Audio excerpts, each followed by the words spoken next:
Welcome to my course for verifying trigonometric identities, kind of the next step after simplifying trigonometric expressions that you're going to want to know.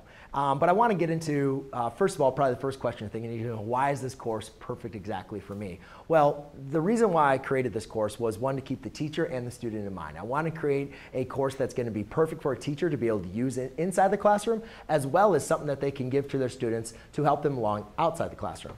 As far as the student, I wanted something that they could work with along as they're going through their studies, as well as a course that could really be their complete guide to learning how to verify trigonometric identities.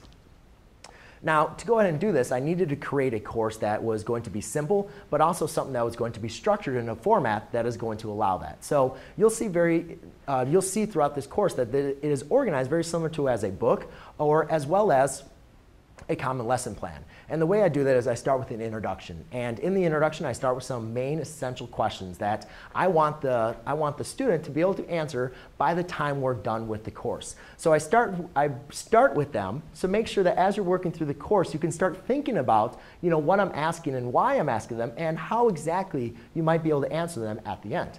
I next go through some essential definitions and processes.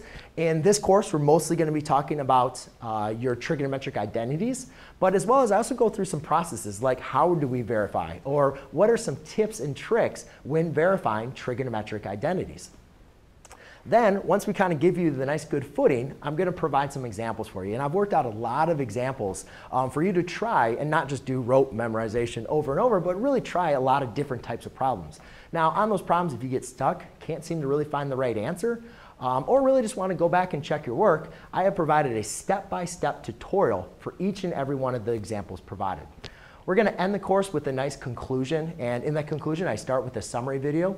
In that summary video, I'm going to really summarize everything that you were supposed to learn, as well as some of the common mistakes that a lot of students have through verifying trigonometric identities, ones that I've seen as a teacher in my own classroom, as well as my own experiences as a student.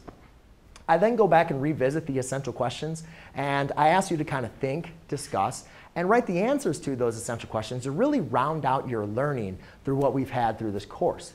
Lastly, you're going to go through, if you want that extra challenge, that kind of extra step, I've provided some extra problems for you to kind of work on to really kind of see if you're ready exactly for that next level. Now, a little bit about me. I've been a teacher at the high school level for over 7 years now, and I've also have a math degree at Western Michigan University, but more importantly that, I've been a struggling student when I was in high school. And so I know exactly what it's like for a student to be really struggling and not know what they're supposed to be doing, not know how to do it, and have some poor grades on their tests. And so I've had those feelings, and I try to reflect that in my teaching as I'm going through and explaining how to do each and every one of those problems. So I really hope that'll help you out as you work through this course. Without further ado, let's go ahead and get started with verifying trigonometric identities. Thanks.